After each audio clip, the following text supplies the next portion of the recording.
여러분에게는 혹시 신앙의 목적이 있으십니까? 이제 새로운 해가 시작된 지 그래도 이제 한 달 정도가 지났는데요. 여러분에게는 신앙의 목적이 있으십니까? 올해에는 성경 일독을 하겠다. 일주일에 한 번은 새벽 기도를 나가겠다. 하루에 5분은 기도를 하겠다.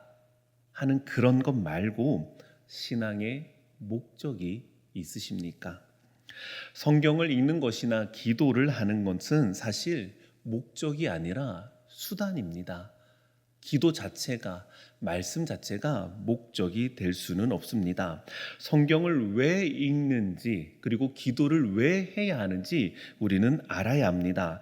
다시 말해서 우리가 왜 신앙을 가져야 하는지, 아니 더 엄밀히 말하면 하나님께서는 왜 우리에게 신앙이라는 것을 주시는지를 우리는 알아야만 합니다. 만약에 우리가 천국 가는 것만이 중요한 목적이라면 하나님께서 굳이 신앙을 주실 필요가 있겠습니까? 그냥 들어서 옮기시면 되는 거지 않습니까? 우리에게 왜 신앙이라는 것을 주신 것일까요? 그렇게 신앙의 목적이 분명해야 신앙의 도구인 말씀이라든지 기도라든지 그것을 제대로 활용할 수가 있습니다. 우리가 목적이 분명하지 않으면 오히려 그런 도구들을 자랑하게 됩니다. 담임 목사님이 커피를 좋아하시지 않습니까? 저도 커피를 좋아하는데요. 그래서 예전에 커피 도구들을 꽤 많이 구입했었습니다.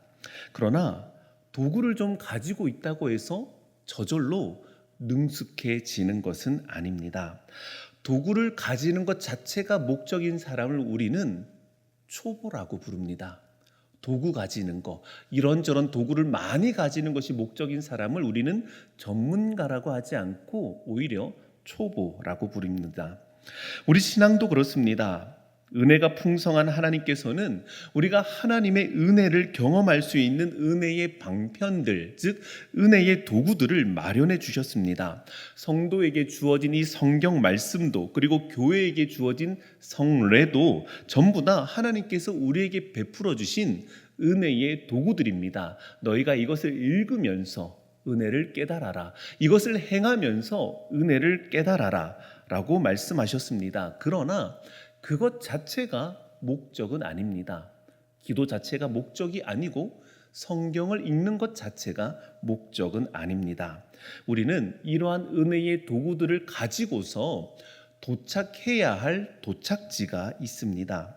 특히 신약 성경의 편지들을 보면 여러 다양한 목적지들을 보여줍니다. 우리가 어디에 도착해야 되는지 다양한 목적지를 보여줍니다. 그러므로 오늘날 우리 성도들도 성경을 읽는 것에서 만족하지 말고 그 성경이 드러내고 있는 나 개인의 도착지 혹은 우리 교회의 도착지가 어디인지를 조금 분명히 할 필요가 있습니다. 도구를 많이 갖추는 것에 만족하지 마시고 나 성경 이렇게 많이 읽었어, 나 기도를 이렇게 많이 해 라는 것에 만족하지 마시고 그 도구를 가지고서 무엇을 해야 하는지를 우리는 알아야 합니다. 많은 도구보다도 하나의 도구를 정확하게 쓰는 것이 훨씬 더 중요합니다. 오늘도 지난주에 이어서 요한 1서의 말씀을 나누려고 합니다. 먼저 지난주 마지막 부분이었던 요한 1서 1장 3절 말씀을 한번 보도록 하겠습니다.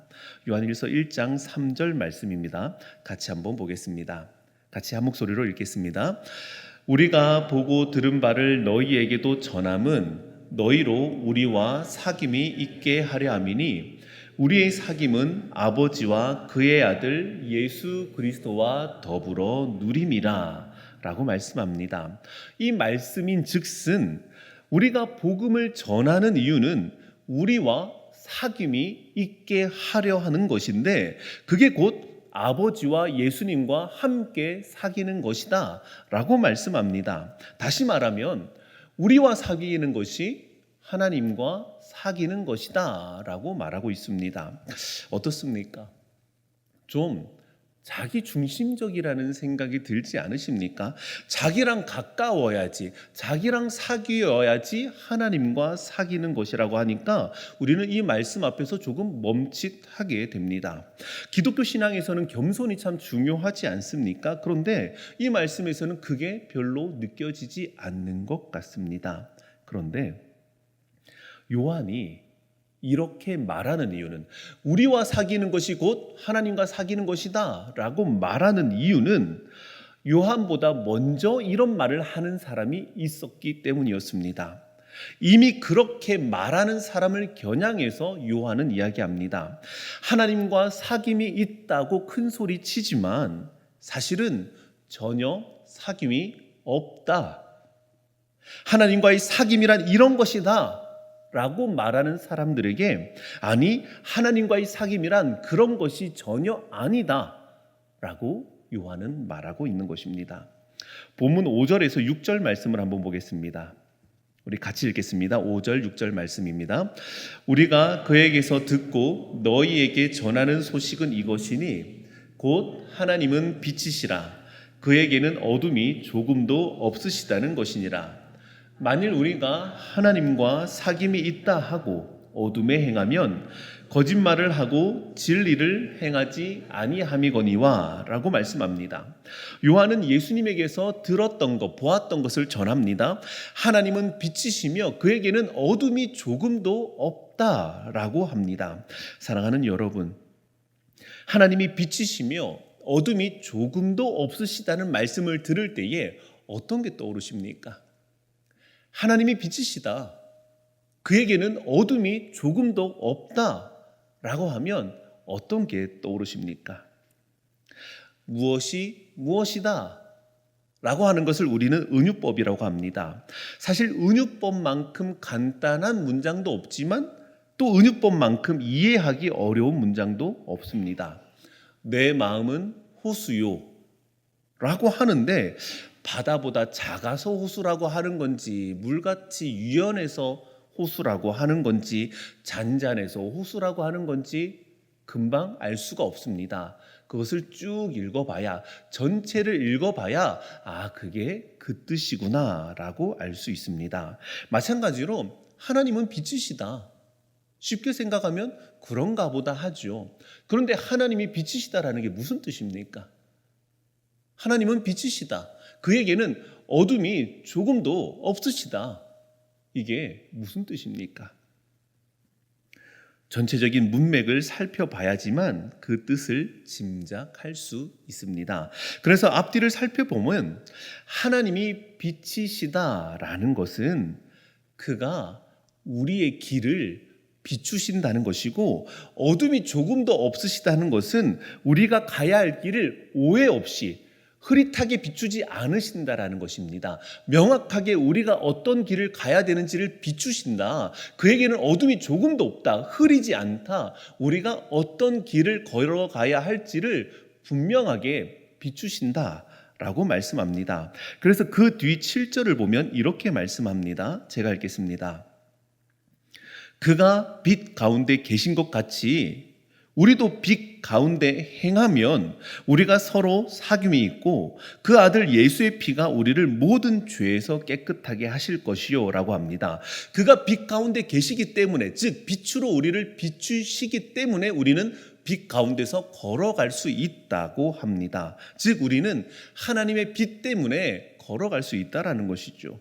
그가 어둠 없이 조금의 흐릿함도 없이 우리를 비추고 계시기 때문에 우리는 걸어가야 할 길을 오해하지 않고 바르게 걸어갈 수 있습니다.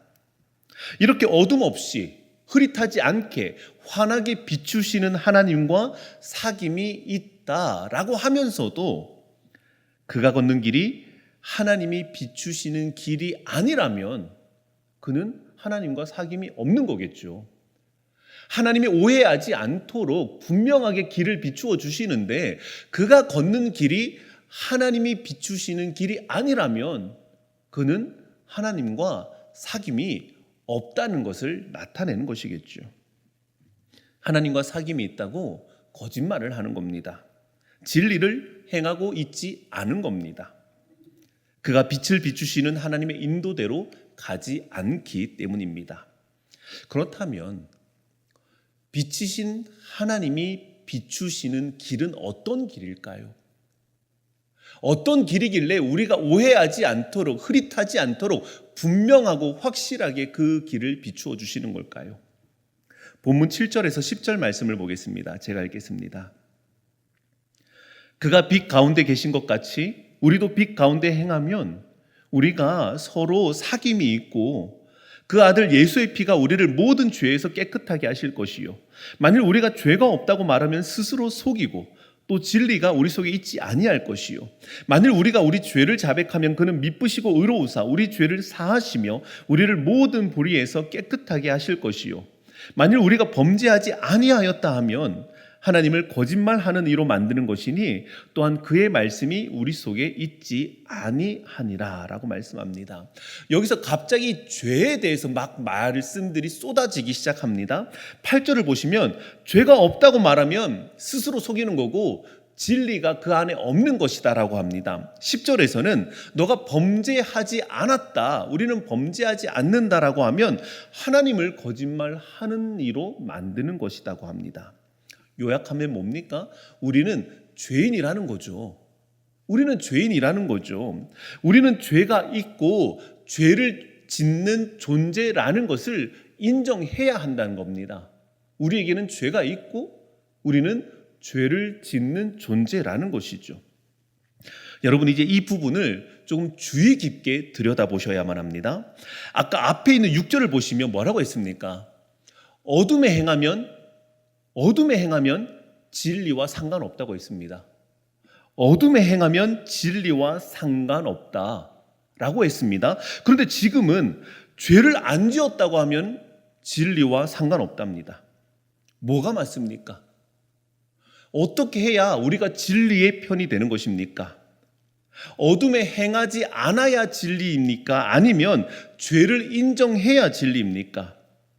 만약에 어둠이라는 것을 우리가 죄를 짓는 것, 우리는 보통 어둠이라는 것은 죄를 짓는 것이라고 생각하지 않습니까? 만약에 어둠이라는 것을 죄를 짓는 것으로 이해하면 이 부분은 서로 충돌하는 것 같습니다. 죄가 있다고 인정을 해야 진리입니다. 죄가 있다고 나는 죄를 짓는다고 인정해야 진리입니다. 그런데 죄가 있으면 그건 어둠에 있는 거 아닙니까? 죄가 있다고 인정을 해야 진리의 편에 있는 건데 죄가 있다는 것은 어둠에 있는 거지 않습니까? 어둠에 있으면 진리와 상관없다고 했거든요. 그럼 도대체 뭐가 맞는 겁니까? 혼란스러울 수 있습니다. 그러나 여기서 요한이 말하고자 하는 어둠이라는 것은 죄가 있다 혹은 죄가 없다가 아닙니다. 어둠이라는 것이 죄가 있다 혹은 죄가 없다가 아닙니다. 여기서 말하는 어둠이란 나에게 아무런 죄도 흠도 없다고 여기는 마음, 바로 그것이 어둠입니다. 죄를 짓는 게 어둠이 아니라 아니 나는 이제 내 안에는 죄가 없어. 나에게서는 더 이상 아무런 흠도 발견할 수 없어 라고 생각하는 그 태도 자체가 어둠입니다. 죄를 부인하면서 나에게는 죄가 없다고 하는 태도가 어둠에 머무는 것입니다. 그래서 빛 가운데 행하는 삶의 본질은 죄를 인정하고 자백하는 것입니다. 진리를 행한다는 것은 우리의 죄를 인정하면서 하나님의 용서를 구하는 삶입니다. 하나님이 비추시는 이 빛의 길이란 것은 바르고 옳은 일을 행하는 그런 삶을 가리키는 것이 아니라 나는 나날이 거룩하고 나는 나날이 흠없고 나는 나날이 죄 없어서 더 이상은 죄와 흠이 있는 저런 사람들과는 어울릴 수가 없어 라고 생각하는 마음이 바로 어둠이라는 것입니다. 만약에 그런 길이 빛의 길이었다면 나는 이제 내 안에 어둠이 없어. 나는 더 이상 죄를 짓지 않고 내 안에는 흠이 없어. 그래서 저렇게 죄를 짓고 흠이 있는 너와는 어울릴 수가 없어 라는 게 빛의 길이었다면 당연히 우리의 사귐이라는 것은 영적인 엘리트 집단이겠죠. 더 이상 그 안에 아무런 흠도 죄도 발견할 수 없는 사람들, 우리의 사귐이란 바로 그런 사람들의 모임이 될 것입니다. 아마도 사도 요한의 이 편지를 받았던 공동체에는 특심과 열심이 있는 사람들이 꽤 많았던 것 같습니다. 소위 말해서 예수님 잘 믿는 사람들이 많았습니다. 아마도 그들은 겉으로 볼 때 거룩하고 흠이 없고 범죄하지 않는 사람들처럼 보였을 것입니다.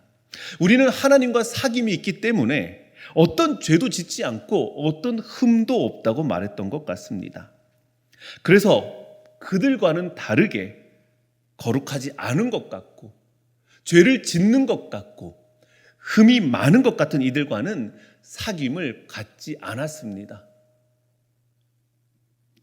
그래서 연약하고 믿음이 적은 이들은 갈수록 배제되었습니다. 그 우리의 사귐이라는 그 바운더리 안에 그들은 들어갈 수 없었습니다. 그런 그들을 품으면서 아니야, 우리와 사귐이 곧 하나님과 사귀는 것이야 라고 말하는 요한의 심정이 혹시 이해되십니까? 교인들로부터 밀려나는 고통을 하나님으로부터 밀려나는 고통처럼 느끼는 그 사람들을 품고 아니야, 우리랑 사귀는 것이 곧 하나님과 사귀는 것이야 라고 말하는 이 요한의 심정이 이해가 되십니까? 너희는 죄인이니까, 너에게선 여전히 그런 흠이 발견되니까 너희는 우리와 사귐을 가질 수 없어. 그런 말들에 다 떠밀려난 사람들, 그런 이들을 품고서 아니다, 너희는 하나님으로부터 떨어진 자들이 아니다, 하나님과의 사귐이 끊어진 사람들이 아니다, 우리와 사귀는 것이 곧 하나님과 사귀는 것이다 라고 위로했던 것입니다. 사랑하는 여러분, 교회의 가장 큰 아픔이 무엇입니까? 우리 교회는 어떤 게 가장 마음이 아픕니까? 적어도 요한일서가 들려주는 교회의 가장 큰 아픔은 너는 우리와 사귐을 가질 수 없다고 밀어내는 것이었습니다. 적어도 요한일서에서 보여주는 교회의 가장 큰 아픔은 교인들이 그런 소위 말하는 우리의 사귐에서 도태되고 배제되는 것이 교회의 아픔이었습니다. 오늘날 우리 교회의 아픔은 무엇입니까? 우리는 어떤 게 그렇게 뼈저리게 아픕니까? 심지어 그 이유가 너는 우리처럼 깨끗하지 않다고, 너는 우리처럼 거룩하지 않다고, 너는 우리처럼 그럴듯한 교인으로서의 모습이 보이지 않는다고, 그러니 우리와 사귈 수 없다고 밀어내는 것이었습니다. 오늘날 교회는 무엇 때문에 아파하고 있습니까? 교회는 무엇이 아픕니까? 요한은 1장 4절에서 말하기를 우리가 이것을 쓰면 우리의 기쁨이 충만하게 하려 함이라고 합니다. 우리가 너에게 이것을 쓰는 이유는 우리의 기쁨이 충만하게 하려 함이다라고 했습니다. 누군가가 말하는 그 우리의 사귐에서 배제된 이들을 품으면서 괜찮아, 우리의 사귐 안으로 들어와, 삼위 하나님의 사귐 안으로 품는 것, 그게 그에게는 기쁨이었습니다. 다른 게 교회의 기쁨이 아니라 성도들로부터, 교인들로부터, 교회로부터 밀려나는 그들을 품으면서 하나님의 사귐에서 절대 벗어나지 않았다고 그들을 품어주는 것이 그의 기쁨이었습니다. 이게 요한만의 기쁨이겠습니까? 성도의 기쁨이니까 당연히 오늘날 우리들의 기쁨이기도 해야 하지 않겠습니까? 우리가 수백 수천 번 외웠던 주기도문에는 이런 내용이 있습니다. 우리가 우리에게 죄 지은 자를 사하여 준 것 같이 우리 죄를 사하여 주옵시고. 예전에는 이 기도를 조금 이해할 수가 없었습니다. 왜냐하면 하나님은 우리를 먼저 용서해 주는 분이시지 내가 이렇게 용서를 했으니까 하나님도 나를 용서해 주세요, 이거는 안 맞지 않습니까? 그래서 선뜻 이해가 되지 않았습니다. 그런데 이 기도는 불신자의 기도가 아니라 하나님을 아버지라고 부르는 사람의 기도입니다. 하나님을 아버지라고 부르는 사람은 자신을 하늘처럼 높이지 않습니다. 하늘에 계신 이 하나님을 아버지라 부른다고 해서 그럼 나도 하늘이겠네 생각하지 않습니다. 하늘에 계신 분을 아버지라고 부르지만 자신을 땅의 먼지와 같이 여깁니다. 그렇게 자신을 낮추기 때문에 이 땅에서는 타인을 용서하고 하늘을 향하여서는 용서를 바랄 뿐입니다. 그래서 그는 이 땅에서 마음이 가난한 자로 사는 겁니다. 그래서 그는 이 땅에서 마음이 가난한 자로 삽니다. 여러분, 용서를 받았다는 그 사실이 중요합니까? 아니면 나는 용서가 필요한 사람이다라는 게 중요합니까? 용서를 받았다는 사실이 중요하면 우리는 아마 졸업했을 겁니다. 아마 우리는 죄 용서에 대해서 졸업을 했겠죠. 우리가 죄 용서 받은 지가 언젠데.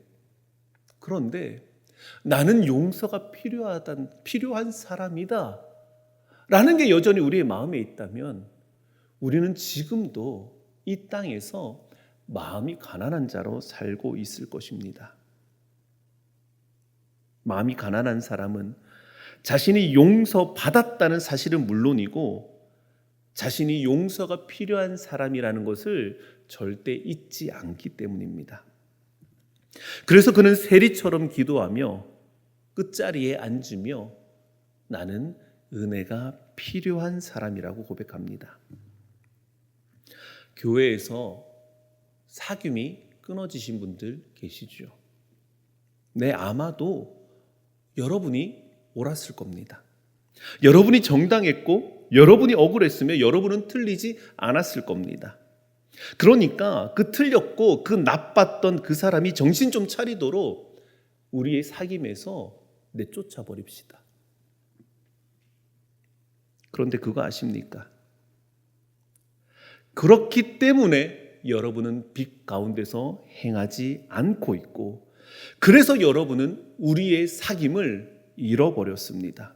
하나님과 사귐이 있다고 하지만 어둠에 행하고 있습니다. 죄인들을 위하여 의로우신 자기 아들을 세상에 주신 하나님을 알지 못합니다. 우리의 모든 죄를 용서하신 예수님을 믿는다고는 하지만 어쩌면 예수님을 믿는 게 아닐지도 모릅니다. 사실은 누구에게도 책망받고 싶지 않고 심지어 하나님에게도 책망받고 싶지 않은 자기 자신을 믿는 건지도 모르겠습니다. 사랑하는 여러분, 우리는 언제든지 처음으로 돌아가야만 합니다. 놀이터에서 노는 어린아이처럼 언제든지 뒤를 돌아보면서 엄마가 그 자리에 있는지를 확인해야 합니다. 우리가 무엇 위에 서 있는지 수시로 확인해야 합니다. 무엇이 우리를 교인이 되게 했습니까? 무엇이 우리를 신자가 되게 했습니까? 무엇이 우리를 성도로 또 교회가 되게 했습니까? 이런저런 기회로 하나님의 인도로 구미 사랑의 교회에 오게 되었습니다. 그런 거 말고 더 근본적으로 내가 어떻게 교회가 되었습니까? 내가 어떻게 성도가 되었습니까? 그거 혹시 기억나십니까? 본문 2장 1절에서 2절 말씀을 보겠습니다. 제가 읽겠습니다. 나의 자녀들아, 내가 이것을 너희에게 쓰면 너희로 죄를 범하지 않게 하려 함이라. 만일 누가 죄를 범하여도 아버지 앞에서 우리에게 대언자가 있으니 곧 의로우신 예수 그리스도시라. 그는 우리 죄를 위한 화목 제물이니 우리만 위할 뿐 아니요 온 세상의 죄를 위하심이라 라고 합니다. 요한은 절대 죄를 간과하려고 범죄를 방치하려고 하는 것이 아닙니다. 어차피 하나님은 용서하시는 분이니까 얼마든지 죄 지어도 괜찮아 라고 말하려는 것이 아닙니다. 우리가 빛이신 하나님 안에 있다면 절대 속일 수 없는 것 하나가 있습니다. 그것은 믿음이 있다고 하는 우리가 아직은 죄의 그림자에서 완전히 벗어난 것은 아니라는 것입니다. 죄에 대한 책임, 즉 죄책은 해결되었으나 우리가 이 땅에 사는 날들 동안에는 죄의 그림자를 완전히 벗어버리지는 못했습니다. 그래서 바울 사도는 너희가 피 흘리기까지 죄와 싸우라 라고 했던 것입니다.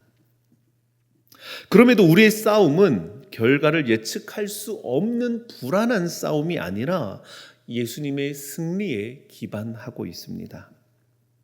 죄를 범하지 않으려고 피 흘리기까지 싸우지만 그러다가 넘어지듯이 주저앉듯이 죄를 범하게 될 때가 우리에게는 있다는 것이죠. 일부러 완악한 마음을 품고 죄를 범하는 것이 아니라 주님이 주시는 마음을 가지고 죄와 피 흘리기까지 싸우다가 툭 쓰러지듯이 넘어지듯이 우리가 죄를 범할 때가 있다는 것이죠. 그러나 우리에게는 아버지 앞에서 대언하시는 예수님이 계십니다. 우리가 다시 일어설 수 있는 힘도 또 다른 사람을 용서할 수 있는 힘도 전부 의로우신 대언자 예수님 때문입니다. 이 대언자라는 말은 신약 성경에서 2번이 쓰입니다. 그런데 번역을 다르게 하는 바람에 상관없는 존재가 되어버렸습니다. 이 대언자라는 말은 여러분들이 잘 아시는 보혜사라는 말과 똑같은 단어입니다. 보혜사 성령님이시고 대언자 예수님이시죠. 그런데 저 개인적으로는 같은 단어를 다르게 번역한 것이 참 적절해 보입니다. 이 단어의 원어는요, 옆을 뜻하는 파라와 말하다라는 뜻의 칼레오가 합쳐진 단어입니다. 옆에서 말한다라는 거죠. 성령님은 우리 옆에서 말씀하십니다. 우리에게 말씀하시면서 우리를 깨닫게 하시고 기억나게 하시며 우리가 알도록 하십니다. 우리 옆에서 끊임없이 계속 말씀해 주시는 거죠. 예수님도 우리 옆에서 말씀하시는데 방향이 다릅니다. 예수님은 우리가 아니라 하나님을 향해서 말씀하십니다. 우리 곁에서 우리를 위해서 하나님을 향해 말씀하십니다. 범죄한 우리를 위해서 의로우신 예수님께서 하나님을 향해 대언하십니다. 그렇게 우리를 위해 대언하시는 예수님의 의로우심 때문에 우리의 불의함이 용서를 받았습니다. 대언하시는 예수님의 거룩하심 때문에 우리의 불경건함이 용서를 받습니다. 요한은 이런 예수님이 우리 죄를 위한 화목제물인데 우리만 위할 뿐 아니라 온 세상을 위한다고 합니다. 죄 용서에 관한 시선을 나에게만 두지 말고 다른 사람에게도 좀 두라는 것이겠죠. 우리는 나를 위해 태어나시는 예수님을 알수록 우리의 사귐이 어떠해야 되는지를 깨달아갑니다. 예전에는 좋은 사람, 내가 좋아하는 사람, 내 성향에 맞는 사람, 그게 우리의 사귐이죠. 내 눈의 이 기준대로, 내 눈의 가치대로 그것을 통과한 사람만 우리의 사귐이죠. 그런데 대언하시는 예수님의 은혜를 알면 알수록 우리의 사귐이란 게 그러면 안 되는 거구나. 우리의 사귐을 그렇게 가진다는 것은 내가 예수님을 모른다는 거구나. 내가 여전히 어둠 가운데 있다는 거구나. 라는 것을 깨달아가는 것입니다. 빛이신 하나님은 어떤 분이셨습니까? 죄인을 위해 의로우신 아들을 죽기까지 내어주신 하나님이 바로 빛이신 하나님이십니다. 우리에게 세상의 빛이 되라고 하셨지만 하나님이 그렇게 먼저 우리에게 빛이 되어주셨습니다. 어떤 빛인지를 우리는 알아야 합니다. 홀로 고고하게 아무도 나를 쳐다볼 수 없게끔 환하게 빛나는 그 빛이 아니라 죄인을 위해 의인이신 그 아들 예수님을 죽기까지 내어주신 것이 바로 우리 하나님의 빛입니다. 십자가에서 온갖 수치와 조롱과 고통을 당하시면서도 저들을 용서해 주십시오라고 하신 그 아들 예수 그리스도의 빛으로 하나님은 우리를 비추어 주시는 것입니다.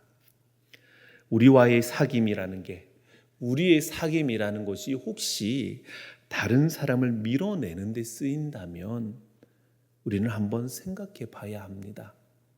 교회 모임이라고 생각했고, 교회 관계라고 생각했고, 성도의 교제라고 생각했는데, 만약에 그게 다른 사람을 밀어내는 데 쓰인다면 우리는 다시 한번 돌아봐야만 합니다. 내가 가진 우리의 사귐이라는 것이 과연 하나님과 예수님과 더불어 누리는 사귐이 맞을까 생각해 봐야 합니다. 강론을 마무리합니다. 기독교 신앙은 당연히 개인의 윤리를 중요하게 생각합니다. 그렇다고 개인의 수양이 목적이 아닙니다. 나는 아주 훌륭한 신앙인이 되겠어. 남들에게 본이 되는 모범이 되는 저 높은 그런 신앙인이 되겠어 라고 하지 않습니다. 우리는 하나님이 만들어 가시는 하나님 나라의 구성원입니다. 그래서 나 개인이 아니라 관계가 우리 신앙의 중요한 목적지입니다. 하나님은 사랑이시랍니다. 아니, 왜 하나님은 사랑이신가요? 하나님은 사랑이 많으셔. 이게 더 맞는 표현 아닙니까? 하나님은 사랑하셔. 이게 더 맞는 표현 아닙니까? 하나님이 사랑이시라는 게 도대체 무슨 말입니까?